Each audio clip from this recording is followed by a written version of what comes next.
ലോകത്ത് ജീവിച്ചിരുന്നവയിൽ ഏറ്റവും വലിയ പാമ്പ് ഏതാണെന്ന് ചോദിച്ചാൽ 42 അടി നീളമുള്ള ടൈറ്റനോബോവയാണെന്നായിരിക്കും ഉത്തരമല്ലേ? എന്നാൽ ഇപ്പോൾ അങ്ങനെയല്ല എന്ന് കണ്ടെത്തിയിരിക്കുകയാണ് ഗവേഷകർ. 49 അടിയോളം, അതായത് ഏകദേശം 15 മീറ്റർ നീളമുള്ള ഇതുവരെ കണ്ടെത്തിയതിൽ വെച്ച് ഏറ്റവും വലിപ്പമുള്ള ഒരു സർപ്പത്തിന്റെ ഫോസിൽ കണ്ടെത്തിയിരിക്കുകയാണ് ഗവേഷകർ. ഇന്ത്യൻ ഉപഭൂഖണ്ഡത്തിൽ ഇഴഞ്ഞു നടന്നിരുന്ന ദിനോസർ വർഗത്തിലെ ഭീമാകാരനെ കണ്ടെത്തിയ വിവരം പുറത്തുവിട്ടിരിക്കുന്നത് IIT റൂർക്കിയാണ്. ലിഗ്നൈറ്റ് ഖനിയിൽ കണ്ടെത്തിയ ഈ രാക്ഷസ പാമ്പിന്റെ ഫോസിൽ ചിത്രങ്ങൾ ഇപ്പോൾ സമൂഹ മാധ്യമങ്ങളിൽ വൈറലാണ്. 47 ദശലക്ഷ വർഷത്തോളം മുൻപ് ജീവിച്ചിരുന്ന ഈ ഉരഗത്തിന് വാസുകി ഇൻഡിക എന്ന പേരാണ് നൽകിയിരിക്കുന്നത്. ഗുജറാത്തിലെ കച്ചിലെ വനേന്ദ്ര പ്രദേശത്താണ് ഈ ഖനി സ്ഥിതി ചെയ്യുന്നത്. ചതുപ്പ് പ്രദേശങ്ങളിലാണ് ഈ പാമ്പ് ജീവിച്ചിരുന്നതെന്നാണ് കരുതപ്പെടുന്നത്. 2005-ലാണ് IIT റൂർക്കിയിലെ ഗവേഷകർ ഈ ശേഷിപ്പുകൾ കണ്ടെത്തിയത്. 27 കശേരുകൾ മാത്രമാണ് വീണ്ടെടുക്കാനായത്. കശേരുകളുടെ അപൂർണ സ്വഭാവം കാരണമാണ് ഏകദേശം 1000 കിലോയും 15 മീറ്റർ നീളമെന്നതും കണക്കാക്കപ്പെടുന്നത്.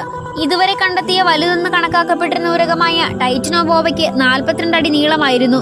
66 ദശലക്ഷം വർഷങ്ങൾക്ക് മുൻപ് ദിനോസർ യുഗം അവസാനിച്ചതിനു ശേഷം ആരംഭിച്ച സൈനോസോയിക് കാലഘട്ടത്തിലാണ് ഈ വലിയ പാമ്പുകൾ ജീവിച്ചിരുന്നത്.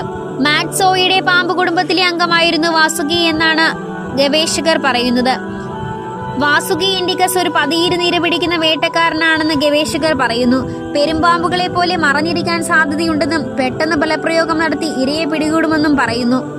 ഈ വീഡിയോ നിങ്ങൾക്ക് ഇഷ്ടമായ ലൈക്ക് ചെയ്യാനും ചാനൽ സബ്സ്ക്രൈബ് ചെയ്യാനും മറക്കരുതേ.